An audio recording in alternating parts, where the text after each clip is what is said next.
Good morning and a very, very happy morning. It's really a beautiful day today, and the life is so अद्भुत.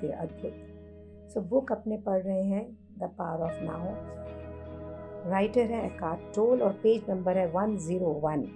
प्रश्न है, is the unmanifested the same as being?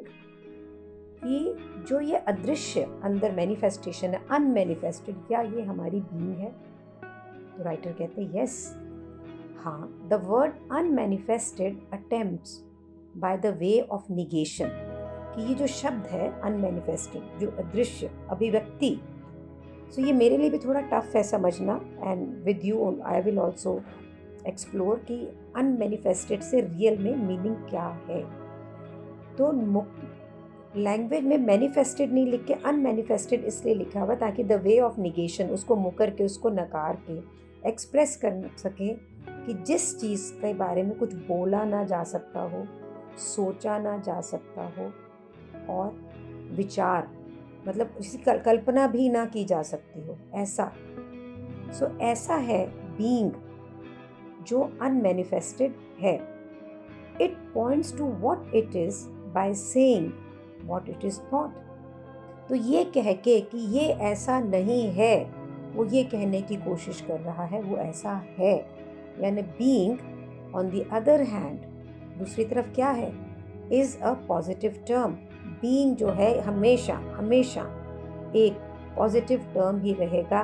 फिर writer कहते हैं इन शब्दों में मत जाइए और ना ही इन्हें कुछ बिलीव करने की कोशिश करिए. They are no more than the साइन स्पॉट. ये सिर्फ साइन स्पॉट्स है जो हमने देखा था.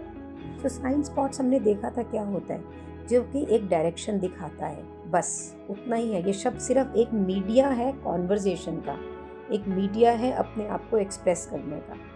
सो प्रश्न है, you said that presence is consciousness that has been reclaimed from the mind.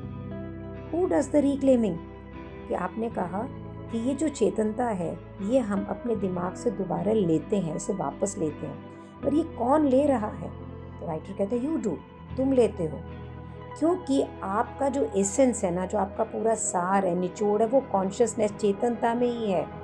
हम ये भी कह सकते हैं कि हमारा जो सार है वो, जो हम ये बिल्कुल सपनों की दुनिया में रहते हैं, सपनों के फॉर्म में रहते हैं, ड्रीम ऑफ फॉर्म में रहते हैं, उससे चेतनता प्राप्त करना, अवेकनिक, उठ के चेतनता पाना ही हमारा सार है. इसका मतलब ये नहीं है कि आपकी जो फॉर्म है, आपकी जो काया है, वो एकदम इंस्टेंटली बिल्कुल गायब ही हो जाएगी और कोई लाइट आएगी वहाँ पर, ऐसा कुछ नहीं है. लेकिन हम निरंतर बराबर अवेयर होते रहेंगे जो हमारी फॉर्मलेस, बिल्कुल जिसकी कोई फॉर्म में टच नहीं कर सकते, formless, deathless, deep with in you, जो हमारे अंदर है, जिसकी ना कभी मृत्यु हो सकती है, जिसका ना कोई आकार है. हम इसके लिए कंटिन्यूली बार बार निरंतर प्रेजेंट होते रहेंगे, उसे देखते रहेंगे. प्रश्न है, I must admit that this is way beyond my comprehension. ये चीज़ें भैया मुझे तो नहीं समझ में आती. And yet on some deeper level I seem to know what you are talking about. लेकिन कहीं अंदर से मुझे ऐसे लगता है कि मैं समझ रहा हूँ आप कहना क्या चाहते हैं. It's more like a feeling than anything else. ये सिर्फ एक महसूस कर रहा हूँ मैं, और कुछ नहीं मुझे पता लग रहा. क्या मैं अपने आप को धोखा दे रहा हूँ? तो राइटर बोलते हैं, एकार्ट बोलते हैं, नहीं, ऐसा नहीं है, तुम अपने आप को धोखा नहीं दे रहे हो. ये जो महसूस करना है, फीलिंग है, ये आपको सच्चाई के पास लेके जाएगा. और जो तुम अभी सोच रहे हो ना, who you are then thinking, सोचने के दायरे से बाहर तुम सच में जो हो, ये फीलिंग तुम्हें उसके पास लेके जाएगी. मैं तुम्हें कुछ भी ज़्यादा नहीं बता सकता हूँ जो अंदर से तुम्हें ना पता हो. तुम्हें सब कुछ पता है. और जब तुम एक सर्टेन स्टेज, एक खास जगह पे पहुँच जाओगे जहाँ पे तुम इनर्टली कनेक्टेड होगे, इनर कॉन्शियसनेस, कनेक्टेडनेस आपके साथ होगी, तब आप पहचानेंगे कि ये सच्चाई क्या है. जब आप इसे सुनेंगे, अभी क्योंकि कनेक्टेडनेस नहीं है तो वो जो बोल रहा है हमें पता नहीं लग रहा कि वो क्या बोल रहा है. अभी हम उस स्टेज को पहुँचे ही नहीं हैं. The practice of body awareness will bring about the deepening that is necessary. और इसका जानने का एक ही तरीका है कि हम अपनी बॉडी के अंदर अवेयर हों और उसी की डीपनिंग से, उसी की डेप्थ से हमें ये अवेयरनेस मिलेगी। सो पेज नंबर 102, टाइटल है slowing down the ageing process. Writer कहते हैं कि जब हम अपने इनर बॉडी के लिए चेतन होते हैं, अवेयरनेस होते हैं, तो उसके फिजिकल रियल्म में, जो हमारा फिजिकल क्षेत्र है, उसमें बहुत सारे फायदे भी होते हैं। जिस वक्त हमें तो मेंटली तो हम मतलब फ़ायदा है ही कि हम अपने सोच की पहचान, आइडेंटिफिकेशन से बाहर जा रहे हैं, पर इंटरनली भी, बॉडी वाइज भी हमको फिजिकल रियल्म में भी क्या क्या फ़ायदा है। One of them is a significant slowing down of a ageing of a physical body, कि बिल्कुल आप महसूस करेंगे सिग्निफिकेंट, जो कि दिखती है, ऐसा स्लो डाउन हो जाएगा कि आपकी जो बॉडी है, फिजिकल बॉडी है, ये बूढ़ी नहीं होगी, ये स्लोली बूढ़ी होगी। जिसमें कि जो आउटर बॉडी नॉर्मली कैसे होता है, वो ग्रो, बल्कि जल्दी जल्दी बड़ी होती है, ग्रो होती है और बहुत काफ़ी क्विकली ये विदर कर जाती है। जैसे विदर से मतलब जैसे फूल विदर जाता है, मुरझा जाती है। सो जो इनर बॉडी होती है ना, वो उसे कुछ नहीं होता, it does not change with time, except that कि आप इनर बॉडी को और समय के साथ गहराई से महसूस कर सकते हैं and you can become it more fully, mean जिसे पूर्ण रूप से एक्सपीरियंस करते हैं। सो अगर आप आज 20 साल के हैं, तो जो आपका एनर्जी फील अंदर की बॉडी का है ना, वो वैसा ही रहेगा जैसा कि आप जब 80 साल में होंगे। मीन्स ये जो इनर बॉडी है, हमारी जो बीइंग है, ये कभी भी बूढ़ी नहीं होती, ओल्ड नहीं होती है। ये उतनी ही वाइब्रेंटली अलाइव रहेगी, इतना ही इसमें एनर्जी रहेगी, ऊर्जा रहेगी, उतनी वाइब्रेंसी रहेगी।